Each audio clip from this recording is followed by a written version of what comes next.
Hello, everyone. This is Yabo. And I'm Jennifer. Of Present Pilgrimage. And today we want to talk about Aretha Franklin. Queen of Soul. The Queen of Soul. She passed away yesterday. And I find on our podcast, Jennifer, we talk about people we know that have that transition, like when Anthony Bourdain and Kate Spade committed suicide. And that was covered with the veneer, not the veneer, but the subject of suicide and how mental health. And with Aretha Franklin, you know, she was 74 or 76.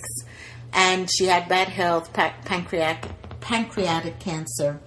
But I have a fun story about how I came to really get the Aretha Franklin vibe, right? So when I first came to America, I was in college at Goucher College, and I had this boyfriend who loved to make like mixtapes and all this stuff. And he wanted us to watch this movie, and I'm like, was he the same one who took you to the Rick James concert? No, this was a different one. And so he wanted me to watch this movie with him, and I'm like, oh my God, why are you so hell-bent on this movie? It's an old movie, and it was the Blues Brothers. And he knew all the songs, and I realized that I didn't know all the songs, but I knew R-E-S-P-E-C-T. I'd heard that, but I didn't know that's where the song came out of, right? Yeah. So when I thought of, when I heard about her death yesterday, I thought about him and that movie. And, you know, I'm one of these people, I cannot stand to watch the same movie twice. And he would want to watch it like every weekend, and I was sick of it. But then I liked it. And the Blues Brothers, you know, that was a pretty cool movie. That was a good movie. But I remember yesterday I was just reminiscing over that. I was too. Know? So I think Aretha, you know, she permeates so many people's lives in that way. There are just moments in time or special experiences or events where her songs just, you know, and I think that's the power of her singing and her songwriting or storytelling performance is it's so like indelible, you know, like and no one can sing like she can, and no one can sing her songs the way she can. And Ariana Grande, who my daughter and I love and adore, and she's an amazing, beautiful singer. She did a tribute to her, a beautiful tribute on Jimmy Fallon's show last night, Natural Woman. Loved it, but it was not Aretha Franklin. And just, you know, something about, RSPCT, Natural Woman, and the fact that those songs can be played in just different places, different times, you know, weddings, parties, and evoke this kind of atmosphere and feeling in people, and how she could move people and energize. And for me, just the sheer power of her expression and her performance, I still, when I listen, I just kind of have this part of me that's in awe, you know, just listening to her. I also think she crossed racial lines in terms of the people that liked her music. Absolutely. And crossed cultures too. My sisters in high school, they did, like in the talent show, they did the R-E-S-P-C-T song, you know, some white girls in suburban, you know, New York. But that's it, yeah. But I also like that, you know, one of the beautiful things, and I think it's what we as human beings do to process grief. All of us feel a sense of loss. Okay, she lived a good, long life. But all of us feel a sense of loss because, you know, she was part of our lives. You know, she helped us grow up. Infinitely, She, you know, there's songs that I remembered a song that I haven't heard in many years that is probably my favorite of her song, which is A Rose is Still a Rose. And it's about a girl who goes through a bad relationship, and she tells the girl, she says, baby girl, you've got the power. Like to get back in herself. So when you look at some of her lyrics, even, you know, I'm a natural woman. Yeah. She was a feminist. She was a feminist. Know? She was a feminist. I mean, she helped so many women, I think, really feel empowered and gave voice to their feelings and their experiences, and were like, you have worth. You are strong. Absolutely. And I think of also, there was a post I shared on Facebook that I just have to share here because I cracked up. In 1993, New York Post columnist Liz Smith wrote, Aretha Franklin must know that she's too bosomy, is that a word? to wear such clothing, but she just doesn't care what we think. And that attitude is what separates mere stars from true divas. And Aretha wrote her back a response. And Aretha said, "How dare you be so presumptuous as to presume you could know my attitudes with respect to anything other than music. Obviously, I have enough of what it takes to wear a bustier, and I haven't had any complaints. I'm sure if you could, you would. Oh. When you get to be a noted and respected fashion editor, please let us all know." Oh my God, I love that. Signed, Aretha Franklin, and the P.S. was, "You're hardly in any position to determine what separates stars from divas, since you're neither one or an authority on either." I love it. See, that's like her. Oh my Like God. that. Now that's a diva, right? That is Love just the grandee. The final word. Just shut up. Just shut up. Go sit down somewhere. So I love that. And I also think about the influence of the black church, right? So in churches, we have traditions. We know about the Catholic Church. We know their traditions. You can think of any denomination of Christian houses of faith, and you know their traditions. Well, the black church and what it used to be when someone like Aretha was growing up and her father was a preacher, the black church was probably the only place a young person like her could get singing exposure and lessons and opportunities. She learned to play the piano by ear. She's not classically trained.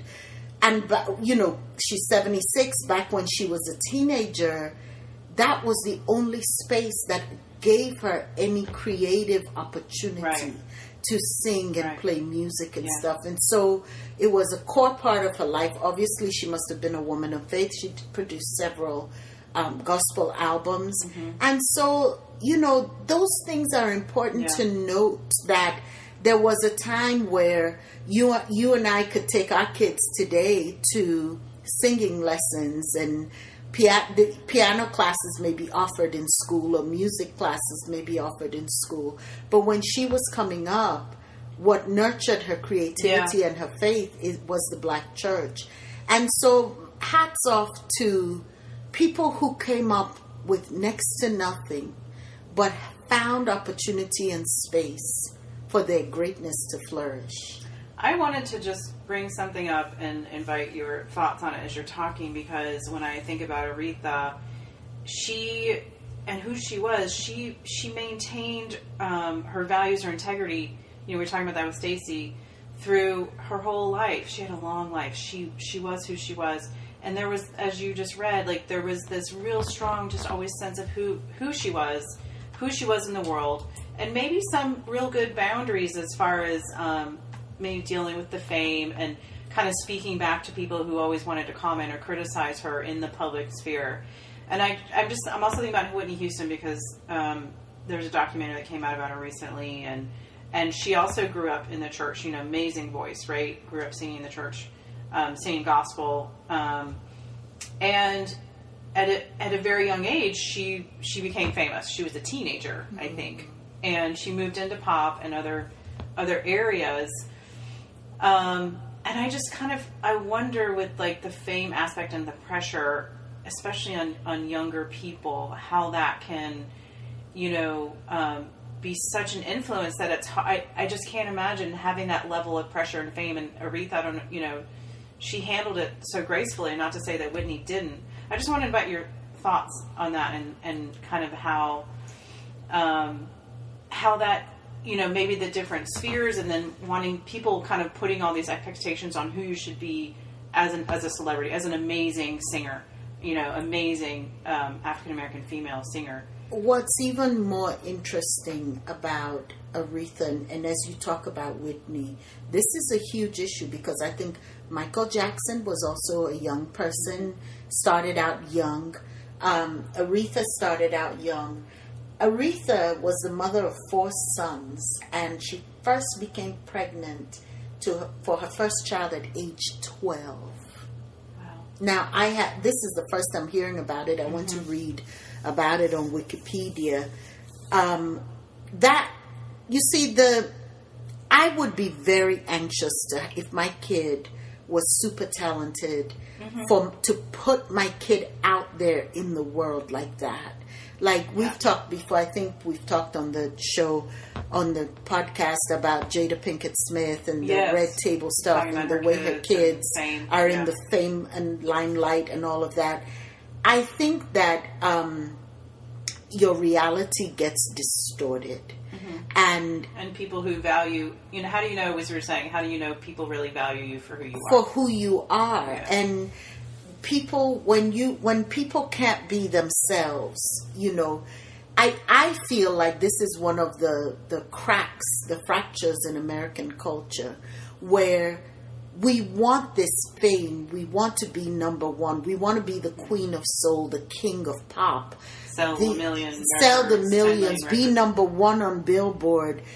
And at the core of all of that is a deep, deep loneliness. Because you're playing a role. Yeah. Right? You're playing a role in society. Right. And you don't ever get permission to be human. Yeah. And so when you're Whitney and you're strung out on drugs, all of a sudden you've fallen from grace.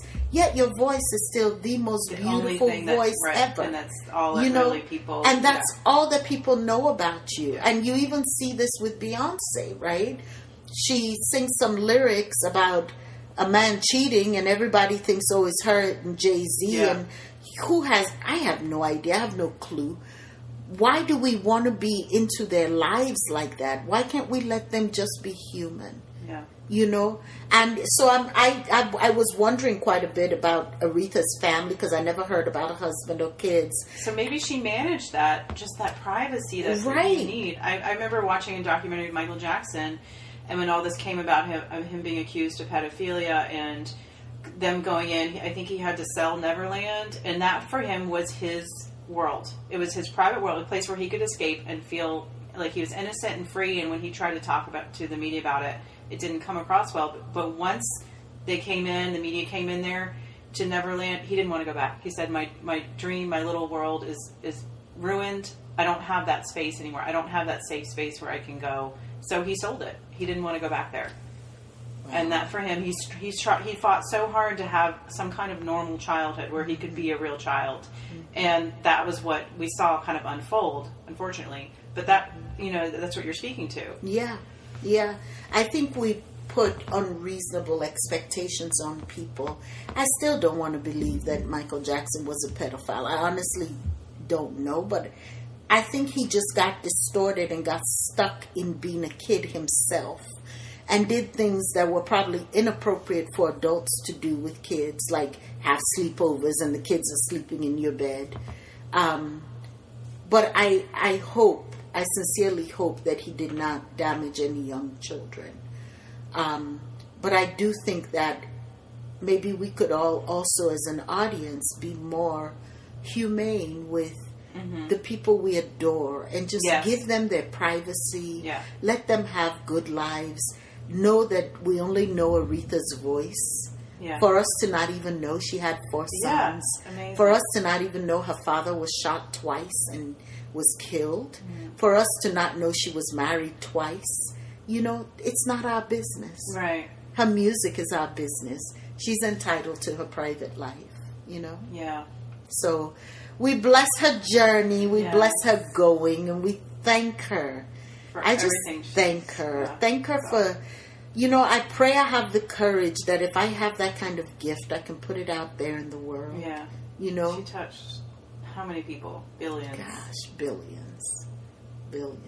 So, thank you, Aretha. Thank you, Aretha. Thanks for listening, everybody. Bye. Bye.